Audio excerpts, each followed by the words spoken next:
చూసుకుంటే ఒక 1 kg of heroine seize చేశారు.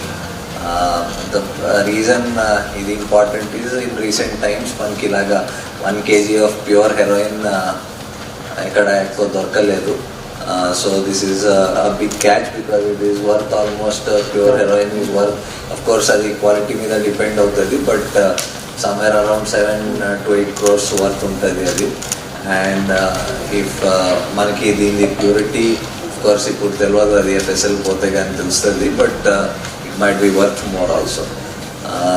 సో దీంట్లో 4 persons అరెస్ట్ చేయడం జరిగింది. One of the main persons is Nemichand Bhati అని, అండ్ దెన్ ఆయనతో పాటు నర్పట్ సింగ్, అజయ్ భాటి అండ్ హరీష్ సిర్వి.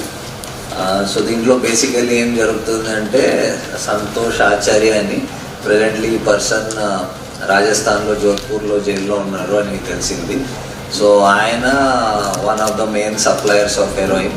హెరోయిన్ మీ అందరికీ ఐడియా ఉంటుంది కొంచెం, that most of the heroin comes from outside the country. Unlike ganja కానీ ఎక్కడ మ్యానుఫ్యాక్చర్ అంటే ప్రొడ్యూస్ కాదు, అక్రాస్ ద బార్డర్ నుంచి వస్తుంది హెరోయిన్. అండ్ అక్కడ నుంచి రాజస్థాన్ నుంచి ఈయన ఆచార్య వేరియస్ సోర్సెస్కి సప్లై చేస్తూ ఉంటాడు. సో ఈయన ఈ 1 kg హెరోయిన్ ఈయన నేమిచంద్ దగ్గర పెట్టి ఉంటాడు ఫర్ సేఫ్టీ కోసం ఈయన దగ్గర పెట్టాడు. బట్ ఈ మధ్య ఆయన అరెస్ట్ అయ్యి జైలుకి వెళ్ళిపోయాడు. సో ఈ నేమిచంద్ దానికి డిస్పోజ్ చేయడం, అమ్మడం, దాంట్లో ఏదో అర్న్ చేసుకోవచ్చు అని చూసి ఇక్కడ వాళ్ళ రిలేటివ్ ఇక్కడ అజయ్ భాటి అని ఉంటాడు, ఆయనకి తెలిసిన వాళ్ళు ఇంకొక హరీష్ సిర్వి ఉంటారు.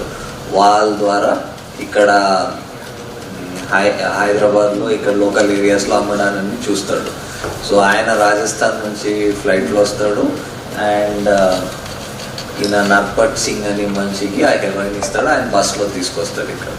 సో ఇక్కడ పెట్టి మళ్ళీ ఇక్కడ నుంచి మళ్ళీ ఫర్దర్ దానికి ఐదర్ మిక్స్ చేసి ఆర్ ప్యూర్ ఫామ్లో స్మాలర్ క్వాంటిటీలో దానికి ఫర్దర్ దానికి డిస్ట్రిబ్యూట్ చేయడం అని ట్రై చేస్తున్నారు. సో ఇప్పుడు మనం ఎక్కువ మన seizures are ganja oriented seizures ఎక్కువ ఉంటాయి.